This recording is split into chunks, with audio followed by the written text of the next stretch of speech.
नमस्कार. आजच्या भागाला जर शॉर्टमध्ये एक्सप्लेन केलं तर शेवट ऋषिकेश घरी येणार आहे, पण घरी येताच तो बाहेर निघतो. त्याच्यामुळे मकरंद पुन्हा जानकीला भडकवतो आणि जानकी त्याच्याकडून चावी घेते. आणि त्यानंतर ऋषिकेशने जो आज खतरनाक सयाजीला धमकवले ना, ते तर खरंच भारी आहे. बघूया डिटेलमध्ये आजच्या एपिसोडमध्ये काय काय घडले. नमस्कार. आजच्या भागात आपण बघणार आहोत, इकडे ऋषिकेश, जानकी आणि मकरंद चाळीमध्ये आलेले असतात. तेव्हा ऋषिकेश म्हणायला लागतो, खरंच थँक्यू, तुमच्यामुळे सगळं झालं आहे, पण तुम्हाला जे मारलं त्याच्यासाठी सॉरी. तेवढ्यात जानकी म्हणायला लागते, खरंच मकरंद, तुझ्यामुळे आज खूप हेल्प झाली, खरंच तू भारी आहेस. तेवढा तो म्हणतो, आता मला इथून जायला पाहिजे, नाही तर तुम्ही सॉरी थँक्यू म्हणूनच इथेच मला थांबून घेशाल. तेवढ्यात ऋषिकेश म्हणायला लागतो, मला सुद्धा जायचं आहे. तेव्हा जानकी म्हणते, आता कुठे चाललास तू, थांब की, आता इथून घाईघाईवरती का कुठे जात आहे. तेव्हा तो म्हणतो, नाही, मला एक महत्वाची गोष्ट करायची आहे, म्हणजे ज्याने कोणी माझ्यावरती हे सगळं केलं आहे ना, त्याला तर अद्दल घडवायलाच पाहिजे. ऋषिकेश तिथून निघून जातो. तेव्हा जानकीला थोडं टेन्शन आलेलं असतं. ते बघता मकरंद संधीचा लगेच फायदा घेतो आणि म्हणायला लागतो, बघ जानकी, या मुलाला येऊन 5 मिनिटं झाले नाही, साधा घरामध्ये पाय सुद्धा ठेवला नाही, त्याच्याच पहिले हा निघून गेला. तुला अशा मुलाबरोबर राहायला बरोबर वाटतंय का? मला नाही वाटत तुला अशा मुलाबरोबर राहायला पाहिजे. तुला तुझा स्वतःचा निर्णय आहे. अशा मुलाच्या बरोबर तू राहशील तर तुझं आयुष्य बर्बाद होत आहे, तुझं करिअर, बाकी सगळ्या गोष्टींमध्ये तुला याचीही वेगळी काळजी घ्यायला लागते. हे काही बरोबर नाही आहे. तेव्हा तो म्हणतो, हे बघ, मी तुला अजून सुद्धा ऑप्शन देत आहे. तुझ्याकडे ही चावीचा ऑप्शन आहे. तू आत्ताही त्या फ्लॅटवरती कधीही जाऊन राहू शकते. तेव्हा तो चावी जानकीच्या पुढे करतो. जानकी सुद्धा थोडा विचार करते आणि ती चावी हातामध्ये घेते. तिला थोडं टेन्शनच आलेलं असतं. दुसरीकडे ऋषिकेश खूप चिडलेला असतो. तो एक एक करून सयाजीच्या एक एक माणसाला धुवत असतो. पहिले तो बाहेरच्या, नंतर घराच्या आतमध्ये येतो आणि म्हणतो, सयाजीराव. तेव्हा सयाजी तिथे बसलेला असतो. ते बघता ऋषिकेश त्याला म्हणायला लागतो, ए बाजूला हो, नाहीतर आता तुझी सुद्धा पूर्णपणे चटणी होऊन जाईल. तेवढ्यात तो म्हणतो, काय रे, हे सगळं तूच केलं आहेस ना, तूच मला डांबून ठेवलं होतं ना, तुझी एवढी मजाल कशी काय वाढली रे. तेव्हा तो म्हणतो, काय बोलतोय तू, मला काहीच समजत नाही. तेवढ्यात तो ऋषिकेशच्या अंगाला हात लावायला जातो. ते बघता ऋषिकेश म्हणायला लागतो, माझ्या अंगाला टच करण्याचा विचार सुद्धा करायचा नाही. तू कोणी का असो ना, पण माझ्याशी आता तुझा काही संबंध नसणार आहे. जर याच्या पुढे माझ्या केसाला तरी धक्का लावला ना, तर गाठ माझ्याशी आहे. तुझ्या विरुद्ध एकही पुरावा जर मला भेटला ना, तर तू समजून जा, तुला जेलच्या आतमध्ये टाकलं नाही ना, तर माझं नाव सुद्धा ऋषिकेश रणदिवे नाही आहे. ऋषिकेश अक्षरशः खवळून गेलेला असतो. तर दुसरीकडे जानकीला राहून राहून जुन्या गोष्टी आठवण येत असतात, की कसं काकूंने त्या दोघांवरती संशय खाल्ला होता, की यांचं काहीतरी लफडं सुरू आहे, आणि तिला कसं घराच्या बाहेर काढलं होतं, हे सगळं तिला आठवण येतं. नंतर सुमित्राने कसे तिला टोमणे मारले, की तुझ्याचमुळे माझ्या मुलाचं आयुष्य बर्बाद होत आहे. या सगळ्या गोष्टींचा विचार करता जानकी विचार करते, माझ्यामुळे त्या मुलाचं आयुष्य बर्बाद होता कामा नये. माझ्यामुळे तुझ्यावरती संकट येत असेल तर मला काहीतरी निर्णय घ्यायला पाहिजे. दुसरीकडे सारंग आणि सौमित्र खूप टेन्शनमध्ये असतात. तेव्हा ते म्हणतात, दादा तू कुठे गेला होता, काही सांगलं का नाही, तुला माहितीये का आम्हाला किती भीती वाटत होती. तुझा जसाच फोन आला आहे ना, तसा मी सगळं सोडून तुझ्यासाठी इथे आलो आहोत. सांग ना, नेमकं घडलं काय होतं, तू काहीतरी कळवलं तरी असतं ना, आईला किती काळजी वाटते तुला समजते का. तेव्हा तो म्हणतो, अरे मी सांगण्याच्या परिस्थितीमध्येच नव्हतो. खरं म्हटलं तर जेव्हा मी सकाळी पुण्याला जायला निघालो ना, तेव्हा मला काही खोटे पोलीसवाले मिळाले. त्यांनी खोटे नाटे माझ्यावरती आरोप केले आणि मला एका गोडाऊनमध्ये बंद केलं होतं. नंतर कसं बसं मी त्याच्यातून बाहेर निघालो, आणि जसंच बाहेर निघालो ना, तसंच मी सयाजीला सगळ्या गोष्टी करून आलो आहे, कारण की माझी खात्री आहे हे सगळं अजून कोणी नाही तर सयाजीच करू शकतो. तेव्हा सौमित्र म्हणतो, दादा तुला तिकडे एकटं जायची काय गरज होती, आम्ही होतो ना, आम्हाला बोलवायचं ना. तेव्हा ऋषिकेश म्हणतो, मी आहे ना, मी असताना तो सयाजी आता पुन्हा काही येणार नाही, त्याला मी चांगलीच धमकी दिली आहे. तेव्हा सारंग म्हणतो, ते तर ठीक आहे, पण दादा तुला जरा आराम करायला पाहिजे.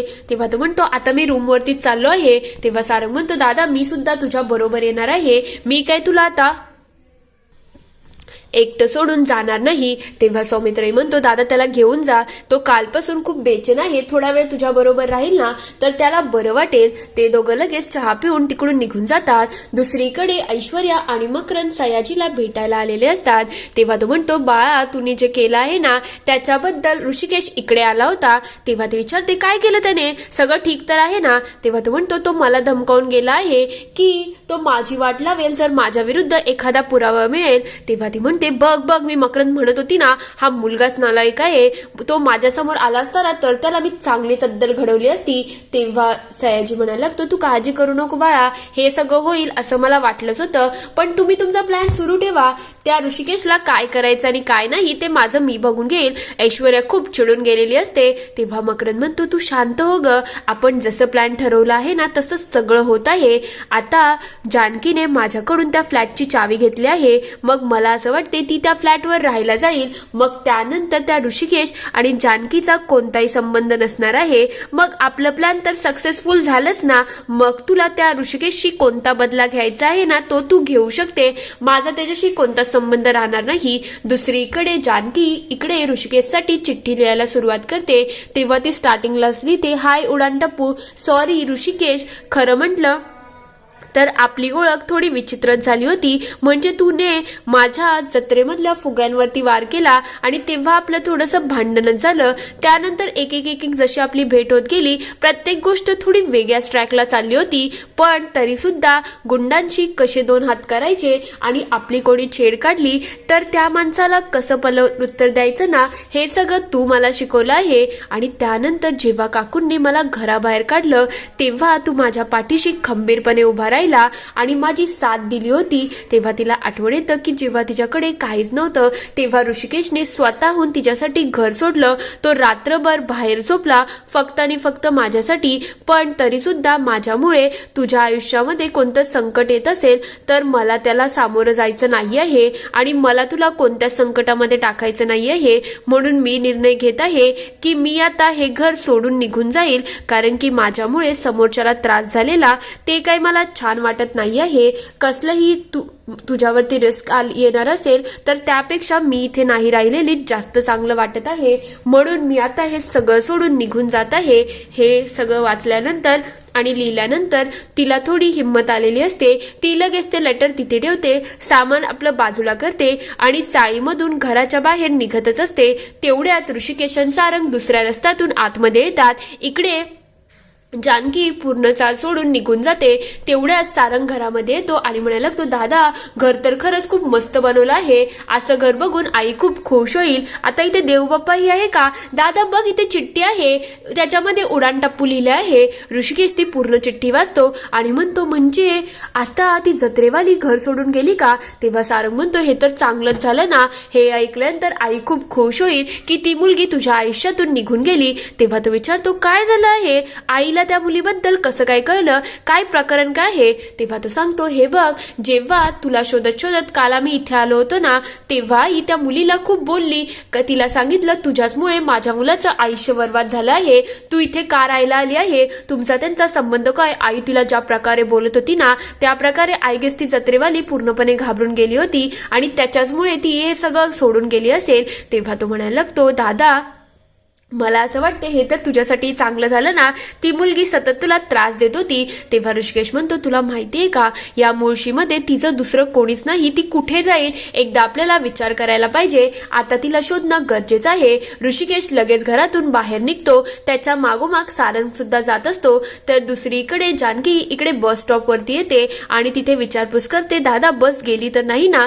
तेवढ्यात मकरंदचा तिला कॉल येतो आणि तो विचारतो काय ग मागे एवढा आवाज येत आहे, कुठे चालली आहेस तू, त्या फ्लॅटवर चालली का. तेव्हा ती म्हणते नाही मी माझ्या मधुभाऊंच्या आश्रमामध्ये चालली आहे. तेव्हा तो म्हणतो काय झालं तू अचानक तिकडे का निघाली. तेव्हा ती म्हणते मला असं वाटते मला तिकडेच जाणं योग्य आहे. तेव्हा तो म्हणतो असं का करते जानकी, मी तुला सांगितलं आहे ना त्या फ्लॅटवर तू राहू शकते आणि जर काही प्रॉब्लेम असेल ना तर मी तुझ्या ना सॅलरीमधून पैसे कट करेल, तू नको ना लोड घेऊ, असं तुझं करिअर बाकी सगळ्या गोष्टी सोडून तुला जायची गरज नाही आहे. तेव्हा ती म्हणते मला सगळं समजते, पण आता मला इथे राहायची इच्छा नाही आहे. मला थोडे दिवस मधुभाऊंच्या आश्रमामध्ये जायचं आहे, म्हणजे कसं माझं मन थाऱ्यावरती येईल, त्यानंतर मी स्वतःला सावरून पुन्हा वापस येईल. पण आता मला थांबवू नको.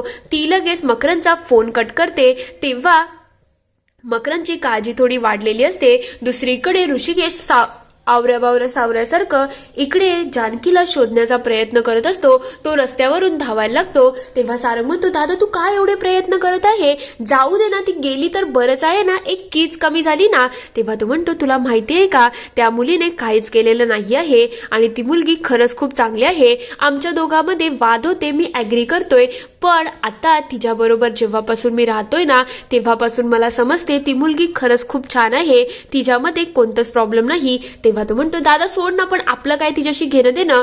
तेव्हा ऋषिकेश चिडतो आणि म्हणतो, तुला सांगितलं आहे ना, तू घरी जा. आणि आईचाही तिच्या बाबतीत गैरसमज झाला आहे, ती मुलगी खरंच खूप छान आहे. ऋषिकेश पुन्हा धावायला लागतो. ते बघता सारंग विचार करतो, काहीतरी नक्कीच गडबड आहे, जे दादा त्या मुलीसाठी एवढं बेचैन झाला आहे. ऋषिकेश इकडे धावत धावत जानकीकडे पोचण्याचा प्रयत्न करत असतो. इथे एपिसोड संपतो. पुढील भागात आपण बघणार आहोत ऋषिकेशला जानकी सापडते. तेव्हा तो म्हणतो, चल आपल्याला घरी जायचं आहे. तेव्हा ती म्हणते, नाही मी कुठेच जाणार नाही आहे. तेवढ्यात तिथे बसचा आवाज येतो आणि म्हणायला लागतात, चला चला कोण कोण येते बसमध्ये, चला लवकर.